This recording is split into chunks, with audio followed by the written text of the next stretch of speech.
हाँ, तो क्या था, ये परिश्रम करने से सफलता प्राप्त होती है। तो इसका सरल वाक्य क्या बना? सरल वाक्य बना, सफलता प्राप्त उसे होती है जो परिश्रम करता है। ये सरल था, परिश्रम करने से ही सफलता प्राप्त होती है। लेकिन इसका जो ये मिश्र वाक्य बना, तो सफलता प्राप्त उसे होती है जो परिश्रम करता है। तो ये प्रधान उपवाक्य है इसका, क्योंकि इसकी ये क्रिया इधर आई है, लास्ट में आई है, सेंटेंस पूरा किया है, तो परिश्रम करने से सफलता प्राप्त होती है। तो ये इस तरह ये लास्ट में जो आता है वो सरल वाक्य में जब बनाते हैं, तो तब ये क्रिया जो लास्ट में आती है, अंत में आती है, तो वो होता है प्रधान उपवाक्य हमारा। तो प्रधान उपवाक्य हमारा इसमें क्या था, ये वाला है, और ये है हमारा आश्रित उपवाक्य। ये हमारा क्या है, आश्रित उपवाक्य।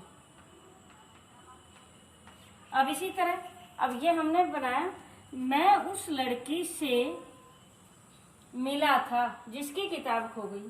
तो अभी पहचान बताई थी कि जिसकी, जिसमें आया, जहां जिसमें आया, तो ये आश्रित उपवाक्य है। बल्कि फिर भी उसके बाद भी फिर हम सरल बना लेते हैं फिर से।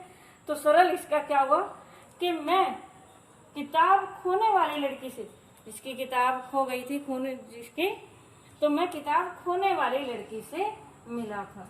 तो ये मिला था लास्ट में आया है, क्रिया अंत में आई है।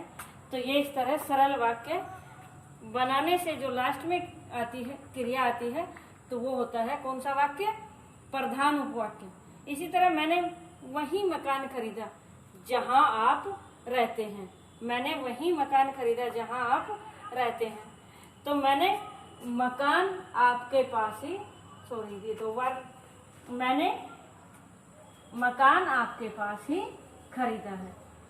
जहां आप रहते हैं आपके पास ही मैंने मकान खरीदा है। तो ये खरीदा है, ये हमारा क्या, कौन सा वाक्य हुआ, ये हुआ हमारा प्रधान उपवाक्य। ये कौन सा वाक्य हुआ हमारा, प्रधान उपवाक्य। और ये हुआ हमारा आश्रित उपवाक्य।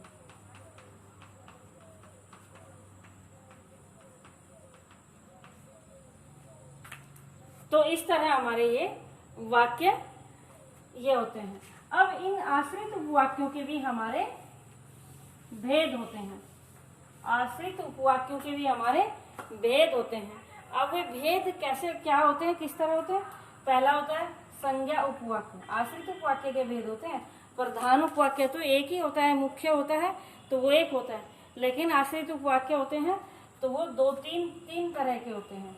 तो पहला संज्ञा उपवाक्य, दूसरा विशेषण उपवाक्य, और तीसरा क्रिया विशेषण उपवाक्य। अब इनमें अलग अलग में क्या पहचान है इनकी? इनमें अलग अलग में ये पहचान है। अब ये जो ये वाला वाक्य है, मैं चाहता हूं कि तुम परिश्रम करो। मैं चाहता हूं कि तुम परिश्रम करो। अब चाहता हूं, अब चाहने का अर्थ है यहाँ इसका कर्म की जरूरत पड़ती है। कर्म क्या करो, कर्म करना है, परिश्रम करो। तुम क्या करो, परिश्रम करो। तो ये मुख्य प्रधान उपवाक्य जो है हमारा, मुख्य उपवाक्य जो हमारा है, मैं चाहता हूँ, और इसके बाद ये तुम परिश्रम करो। तो ये कर्म कराना चाह रहा है ना उससे, तो कर्म क्या होता है, कर्म संज्ञा होती है हमारी। तो कर्म हमारी क्या होती है, संज्ञा। और इसकी सबसे बड़ी पहचान संज्ञा उपवाक्य की भी होती है। इसमें ज्यादातर, प्राय या अधिकतर कहें कि आता है। मैं चाहता हूं कि तुम परिश्रम करो। मैं चाहता हूं कि तुम डेली स्कूल आओ, प्रतिदिन स्कूल आओ। तो यानी कर्म ही तो कराना चाह रहे हैं। मैं चाहता हूं कि तुम प्रतिदिन खेलो। तो इस तरह यानी कर्म कराना चाहते हैं, तो वो संज्ञा उपवाक्य होते हैं। ये होते हैं हमारे कौन से, इस तरह के जिसमें की आता है, ये होते हैं हमारे संज्ञा उपवाक्य। कौन से होते हैं ये, इस तरह के संज्ञा उपवाक्य। अब विशेषण उपवाक्य, विशेषण उपवाक्य में आते हैं हमारे जो जिसे वगैरह आते हैं, जो जिसे जैसे। तो ये यहाँ जैसे ये है, मैं उस लड़की से मिला था जिसकी किताब खो गई, जिसकी किताब खो गई। तो उस लड़की से मिला था, ये प्रधान उपवाक्य है हमारा। उस लड़की से मिला था, ये हमारा कौन सा प्रधान उपवाक्य है। और प्रधान उपवाक्य तो क्या बताया जा रहा है इसका बताया जा रहा है कि क्या बताया जा रहा है कि जिसकी किताब खो गई थी। तो इस लड़की की विशेषता बताई गई ना, इस लड़की की क्या बताई गई, विशेषता बताई गई है। तो इसलिए ये विशेषण उपवाक्य है। इस लड़की की विशेषता बताई गई, लड़की कौन सी है, जिसकी किताब खो गई थी। तो ये हमारा विशेषण बताता है, ये हमारा क्या बताता है, विशेषण बताता है। तो ये हमारा विशेषण उपवाक्य हुआ, विशेषण आश्रित उपवाक्य। अब इसी तरह मैंने वही मकान खरीदा, मैंने वही मकान खरीदा जहां आप रहते हैं। तो यहाँ खरीदा की विशेषता बताई गई है। खरीदा, खरीदा क्या है, हमारा क्रिया है, खरीदा क्रिया है। तो क्रिया हमारी, क्रिया की विशेषता बताने वाले क्या होते हैं, क्रिया विशेषण उपवाक्य। क्रिया की विशेषता बताने वाले क्या होते हैं, क्रिया विशेषण उपवाक्य। विशेषण में और क्रिया विशेषण में तो पहचान आपको पता ही है। विशेषण संज्ञा सर्वनाम की विशेषता बताई जाती है और क्रिया विशेषण क्रियाओं की विशेषता बताई जाती है। तो ये हमारी क्रिया की विशेषता बताई गई है कि मकान खरीदा है जहां आप रहते हैं। तो इस खरीदा का किससे संबंध है, जहां से।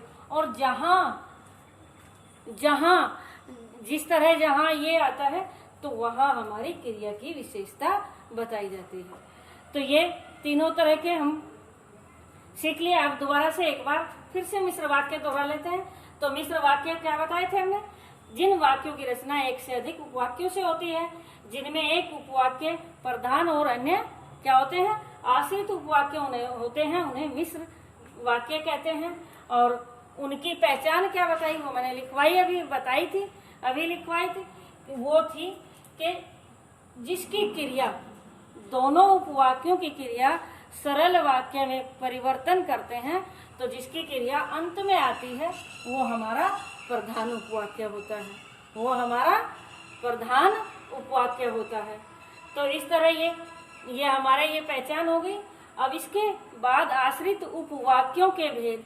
आश्रित उपवाक्यों के भेद हमारे तीन हैं, संज्ञा उपवाक्य, विशेषण उपवाक्य और क्रिया विशेषण उपवाक्य। तो संज्ञा उपवाक्य हमारा मैं चाहता हूँ, तो हम इससे कोई कर्म करा रहे हैं, कर्म हमारा संज्ञा होती है, कर्म हमारा क्या होता है, संज्ञा होती है। ये संज्ञा का काम कर रहा है, ये संज्ञा का काम कर रहा है कि तुम परिश्रम करो। तो ये कर्म कराया जा रहा है, तो ये इस पर आधारित है, इस पर आश्रित है और ये संज्ञा है। तो इस तरह ये हमारा संज्ञा उपवाक्य हुआ। अब परिश्रम करने से ही सफलता, सॉरी ये तो सरल वाक्य है, ये इसका सफलता उसे प्राप्त होती है जो परिश्रम करता है, सफलता उसको प्राप्त होती है जो परिश्रम करता है। तो यहाँ ये विशेषता बताई गई है। इसी तरह ये यहाँ मैं उस लड़की से मिला था जिसकी किताब खो गई, तो उस लड़की से मिला था। अब लड़की की विशेषता बताई गई, लड़की क्या है, संज्ञा है, लड़की क्या है, संज्ञा है। तो संज्ञा है, तो संज्ञा की विशेषता जो बताई गई कि किताब खोने वाली लड़की जो है, तो ये हमारा विशेषण उपवाक्य हुआ। और क्रिया विशेषण इसमें बताएगा मैंने वही मकान खरीदा है जहां आप रहते हैं। तो यहाँ ये जहां जो आया, ये खरीदे की, इसकी विशेषता बताई गई है, क्रिया की विशेषता बताई गई है। तो ये हुआ हमारा क्रिया विशेषण। तो ये अब अच्छे से क्लियर हो गया, अच्छे से समझ ले। ठीक है बच्चों, कोई बात